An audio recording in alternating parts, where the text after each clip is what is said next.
ETF index mutual funds నేర్చుకుని stock మార్కెట్లో రాణించాలనుకుంటున్నారా? వెంటనే ఈ నెంబర్కి కాల్ చేయండి. హాయ్ హలో నమస్తే, welcome back to Suman TV. Present మనతో పాటు ఉన్నారు chairman of national security studies UGC centre for human security studies founder and executive director Kanneganti Ramesh Babu garu. నమస్తే సార్. నమస్తే నవీన గారు. సార్, రీసెంట్ గా ఇప్పుడు F1 వీసా గురించి మనం గతంలో వీడియోలు మాట్లాడుకున్నాం చాలా వరకు. ఏంటంటే F1 వీసా పైన ఎవరైతే స్టూడెంట్స్ వస్తున్నారో చదువుకోవాలి, వెళ్ళిపోవాలి, ఇక్కడ సెటిల్ అవ్వాలనే ఆలోచన ఇంకా పెట్టుకోవద్దని చెప్పేసి ట్రంప్ చెప్పడం జరిగింది. ఆ మేరకు కూడా చాలా మంది ఆగిపోయారు కూడా. ఇప్పుడు మళ్ళీ కొత్తగా ఏంటంటే F1 వీసా మీద వచ్చిన వాళ్ళు చదువుకోవచ్చు, ఇక్కడ ఉండొచ్చు, వెళ్ళిపోవాల్సిన అవసరం లేదంటున్నాడు ట్రంప్.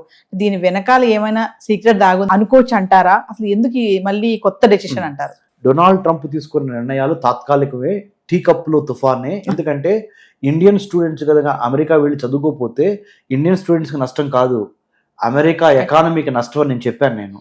ఎందుకో తెలుసా? వేల కోట్ల రూపాయలు భారతీయ విద్యార్థులు అమెరికాకి ఫీజుల రూపంలో చెల్లిస్తున్నారు. ఇప్పుడు ట్రంప్ గారు అర్థమైంది. ట్రంప్కి అర్థం కాకపోవటం ఏమి లేదు, ఆయన బిజినెస్ మ్యాన్, ఆయన తెలుసు. ఆ మాట అట్లా అప్పుడు ఎందుకు వాడాడంటే అతను ఎంతవరకు తగ్గించగలిగితే అంతవరకు తగ్గించుకోగలుగుతాం. అంటే తప్పుడు చేస్తూ మోసాలు చేసి లోపలికి వచ్చేవాళ్ళని కొద్దిగా స్ట్రిక్ట్గా మాట్లాడదామని చెప్పి అట్లా మాట్లాడారు. సో ఇప్పుడు టోన్ డౌన్ తక్కువయ్యి పర్లేదు రండి అని మళ్ళీ ఎందుకు అంటున్నారు అని మీరు అడిగారు. ఎందుకంటే నిజము, వాస్తవము బయటకు ఏంటంటే money is the name of the game, money is honey. So ఏ డాలర్లు తగ్గిపోయినా అమెరికన్ ఎడ్యుకేషన్ ఫెడరేషన్, అక్కడ American universities federation, Ivy League universities అంటారు అమెరికాలో, అంటే top universities in the United States of America. అంటే university of California, Berkeley, Stanford, Harvard, MIT, Boston, and then Columbia or Emory university, Carnegie Mellon university, CMU, they're all in the top league. A top league universities plus other universities in the United States of America, they have formed a coalition అంటే అందరూ ఒక చోటకు వచ్చి president Trump మీద lobby ద్వారా, అమెరికాలో ఒక గొప్ప సిస్టమ్ ఉంది. I have done my doctorate in American studies, చెప్పాను మీకు. ఏంటంటే lobbying in the US foreign policy, lobbying in the US domestic politics. అంటే ఒక పాలసీ కోసం లాబీ చేయటం అనేది, పోరాడటం అనేది వాళ్ళకి రాజ్యాంగం ఇచ్చిన హక్కు. అక్కడ లాబీ గ్రూప్స్ ఏర్పడవచ్చు. నేషనల్ రైఫిల్స్ అసోసియేషన్ అని ఒక లాబీ గ్రూప్ ఉంది. AIPAC అంటే America Israel Public Affairs Committee అని pro Jewish, pro Israeli policies కోసం ఏర్పడిన lobby group. Arab American Association అని, అంటే అమెరికాలో స్థిరపడిన అరబ్స్ వాళ్ళ యొక్క ప్రయోజనాలకి లాబీ చేసే గ్రూప్. Tobacco merchants group lobby group. Gun National Rifles Association అని very powerful, very rich lobby group. అంటే ఏం చెప్పదలుచుకున్నారంటే మీకు ఈ వీడియో ద్వారా మన తెలుగు ప్రేక్షకులకి, అమెరికాలో ఉన్న విద్యా సంస్థలు లాబీ చేసి ప్రెసిడెంట్ ట్రంప్కి చెప్పింది ఏంటంటే, మీరు దయచేసి మీ ఇష్టం వచ్చినట్టు మాట్లాడి మా పొట్టగొట్టద్దు, ఎన్నో కోట్ల రూపాయలు ఖర్చులు పెట్టి మేము ఇన్ఫ్రాస్ట్రక్చర్ డెవలప్ చేసి ఇక్కడ యూనివర్సిటీ సిస్టమ్స్ ఏర్పాటు చేశాము. ఆ యూనివర్సిటీ సిస్టమ్స్లో ఇండియన్ స్టూడెంట్స్ మేజర్ చంకు. చైనాను కూడా అధిగమించి ఇప్పుడు India number 1. Non resident Indians అంటే ఇండియాలో పుట్టి అమెరికాలో చదువుతున్న భారతీయ విద్యార్థులు చాలా పెద్ద సంఖ్యలో ఉన్నారు. కొన్ని వేల కోట్ల రూపాయలు పర్ యానం, అంటే ఒక సంవత్సర ఆదాయం అమెరికన్ యూనివర్సిటీస్కి వస్తుంది. సో ఈ యూనివర్సిటీస్ అసోసియేషన్స్ అన్నీ వెళ్ళి అమెరికన్ ప్రెసిడెంట్ మీద, US గవర్నమెంట్లో US లో 2 రకాల సభలు ఉంటాయి. ఎగువ సభ ఏమో సెనెట్, దిగువ సభ ఏమో హౌస్ ఆఫ్ రిప్రజెంటేటివ్స్. అంటే మనకి రాజ్యసభ, లోక్సభ లాగా. వాళ్ళ లా మేకర్స్ని కూడా వీళ్ళు వెళ్ళి ఈ యూనివర్సిటీ సిస్టమ్స్లో ఉన్న అన్ని అసోసియేషన్స్ వెళ్ళి అమెరికాలోవి మొరబెట్టుకున్నాయి. ఈ ప్రెసిడెంట్ ట్రంప్ గారిని కొద్దిగా కూల్ అవ్వమనండి, లేకపోతే మాకు ఇక్కడ రావట్లేదు. ఎందుకంటే అమెరికాలోకి వచ్చి విద్యాభ్యాసం చేసే స్టూడెంట్స్లో అతి ముఖ్యమైన వాళ్ళు ఇండియా వాళ్ళు.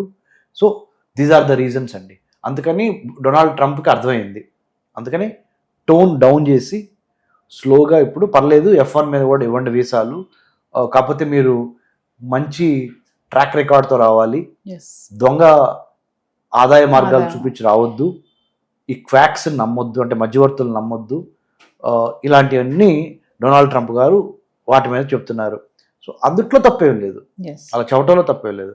తప్పేడలో ఎక్కడ వస్తుందంటే జాతి వివక్షత కానీ లేదా ప్రాంత వివక్షత కానీ, అంటే territorial discrimination based on territory or country, discrimination based on color మన స్కిన్ కలర్ని బట్టి, డిస్క్రిమినేషన్ బేస్డ్ ఆన్ రిలీజియన్, ఇవి లేకుండా ఓన్లీ మెరిట్ ప్రకారం మీరు వచ్చి చదువుకుంటానంటే మాకేం ప్రాబ్లం లేదు అనే విధంగా అతను మాట్లాడుతున్నాడు ఇప్పుడు. Yes. So I think Donald Trump గారికి అర్థమైంది ఏంటంటే America, let's make America great again అనే నినాదం కదా. మరి అమెరికాని గ్రేట్ చేయాలంటే అర్థం ఏంటి? అమెరికాకి డబ్బులు రావాలి. అమెరికాకి డబ్బులు రావాలంటే విద్యా వ్యవస్థ ద్వారా డబ్బులు రావాలి. అలాంటి అమెరికాకి డబ్బులు వచ్చే విద్యా వ్యవస్థని లేనిపోయి పిచ్చి పిచ్చి రూల్స్ పెట్టి నాశనం చేయొద్దు అని చాలా గట్టిగా ఎస్. అమెరికాలో ఉన్న సెనెట్కి, హౌస్ ఆఫ్ రిప్రజెంటేటివ్స్కి, American universities association, American secondary higher education institutes and associations have come together and lobbied and conveyed in a very strong sense message to United States of American president not to meddle in these kind of issues and then not to impose too many sanctions. So అంటే ఇప్పుడు clarity వచ్చేసినట్టే కదా sir, F1 visa మీద వచ్చిన వాళ్ళు చదువుకోవచ్చు, చక్కగా settle అవ్వచ్చు, అంటే మీరు అన్నట్టుగా స్కిల్ అండ్ టాలెంట్తో ఉన్న వాళ్ళు. ఇంకోటి ఏంటంటే ఓవర్ వర్క్ చేసి జాబ్లో ఉంటా, లేకపోతే ఓవర్ టైం చేసి, లేకపోతే ఇంటర్న్షిప్స్ చేయకుండా, లేదా క్యాంపస్లో పార్ట్ టైం జాబ్స్ని లెక్కకు మించి చేస్తే ఇప్పటికీ US homeland security, department of immigration వీళ్ళందరూ ఒక కన్నే సెట్ పెట్టారు. సో నా అప్పీల్, మనము వేరే వాళ్ళ ఇంట్లో ఉన్నప్పుడు ఆ ఇంట్లో వాళ్ళ యొక్క మర్యాదలు ఏవైతే ఉన్నాయో వాటిని పాటించడం, ఆ సాంప్రదాయాన్ని పాటించడం చాలా అవసరము. లేకపోతే ఆ ఇంటికి మనము అగౌరవం పరిచినట్లు అవుద్ది, వాళ్ళు కూడా మనల్ని బయటికి పంపించేస్తారు. సో దయచేసి ఇండియన్ స్టూడెంట్స్ కూడా అమెరికాలో మీరు ఓన్లీ గెస్ట్స్గా వెళ్ళారు, అంటే అతిథులుగా వెళ్ళారు కాబట్టి ఆ దేశం యొక్క సాంప్రదాయాలు, చట్టం ఏంటి, రాజకీయం ఏంటి, అక్కడ ఉన్న కల్చర్ ఏంటి, అక్కడ ఉన్న వర్క్ ఎథిక్స్ ఏంటి, దానికి అనుగుణంగానే పని చేయవలసిందిగా నేను కోరుతున్నాను. Thank you sir. Thank you Naveen గారు.